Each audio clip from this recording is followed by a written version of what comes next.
The parent company of CBS News has settled a $16 million lawsuit with President Trump. The president had claimed election interference, saying CBS tried to help Kamala Harris by the way it edited an interview. The case is the latest in which a media company has settled what some consider to be frivolous lawsuits by the president. Jenny, what does the decision to settle by Paramount, which owns CBS, what does that tell us about the current media landscape? Well, shall we talk business? Talk business. That's really what I see as a key component of these lawsuits that we're seeing. The media industry is a business industry. And as a business industry, it has to work well with government to enable its commercial interests. In this case, with Paramount, they needed the Federal Communications Commission to approve a merger with a company called Skydance. And in order to sort of get this quid pro quo, they needed to play with Trump, who sued the Paramount, which owns 60 Minutes, which oversees 60 Minutes, that's it. CBS, that's what I was looking for.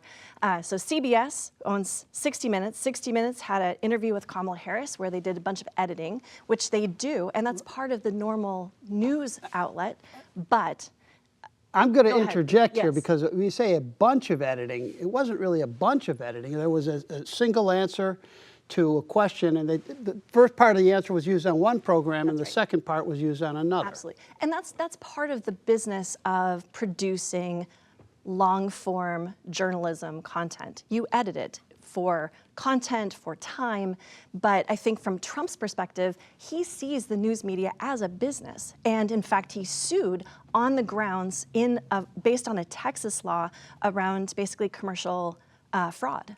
Mm-hmm. So, Luke, he was claiming election interference. Yeah, that's nonsense. But this is what Donald Trump does. He's done it throughout his entire career in and out of public office. He sues people. He sees what sticks. He loses like 95% of the cases, but he wins 5% of the cases. And what's unique in terms of being the U.S. president this time is he's using the full weight of the federal government to advantage him personally, right? The FCC is involved in the merger that Jenny mentioned, and they were putting pressure on Paramount and said, hey, you know, with this lawsuit out there, it doesn't look good for you. And so this is the thing that makes me nervous as someone who cares deeply about democracy, while also understanding, as pointed out, the practical business concerns involved here. Yeah, so, go ahead. So, no, you know, if you actually look at, I mean, I don't particularly blame Trump for what he's doing. This is what Trump does. If you look at these two different, one was the Face the Nation, another the 60 Minutes, these two interviews, I mean, the editing it's quite clear when you see the editing. It makes Kamala Harris look good. Right, the answer that she gave in the long form one was a terrible answer. It was just terrible, right? And then it was edited to make her look good. Yes. Now Trump did what he could. He sued for that. Now I would agree with you that why, as a big media company, you should take up that lawsuit, and if you want to lose it in court, right? Like, I don't think Trump would have won this lawsuit, but you know, this idea, it's a profit-making business. It's looking at its bottom line. It doesn't want the merger deal to go through, and so you know they are, they're going to fall in line for that. You surprised me by something because you said they edited it to make her look good. Like that was the intention. If you look at these two things, the second part, the answer looks a little bit more crisp, if not laconic, but little crisp and direct.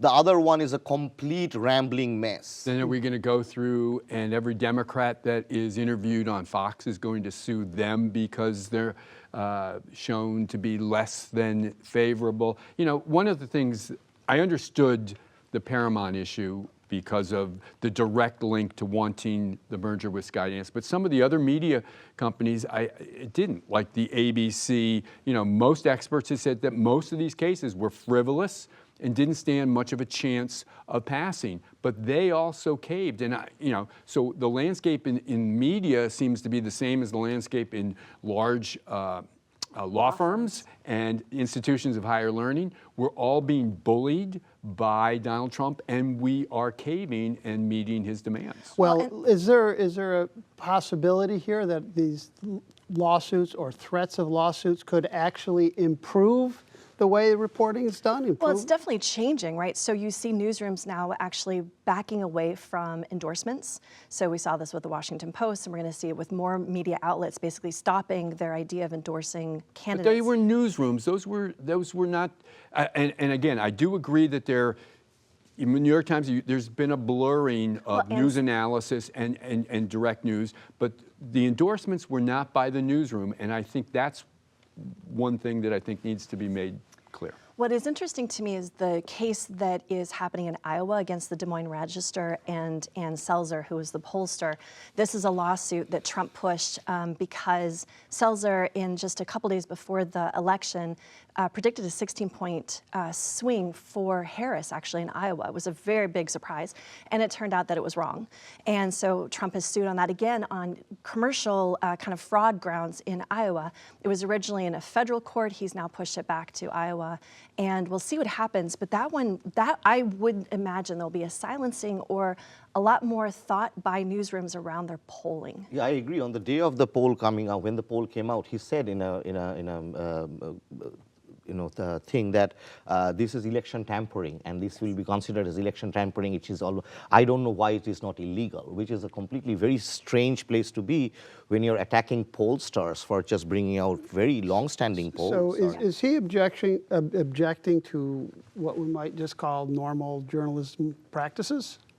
In some ways, yes, and I think in terms of polling is understanding voter attitudes in a certain moment, right? And how that actually materializes is an imperfect science. That's the nature of prediction. So that also seems very silly to me. I understand why he's doing that. In addition to Trump, I just want to pull back for a second. Another factor to consider here is how America is a litigious society. It's not just businesses that have to deal with frivolous lawsuits. When I served in governments, we had people suing the local government, and they were lawsuits that we knew were nonsense, but we had to make a decision whether it was worth spending, let's say hypothetically, $50 million to fight that over 5 years, or to settle for like $100,000.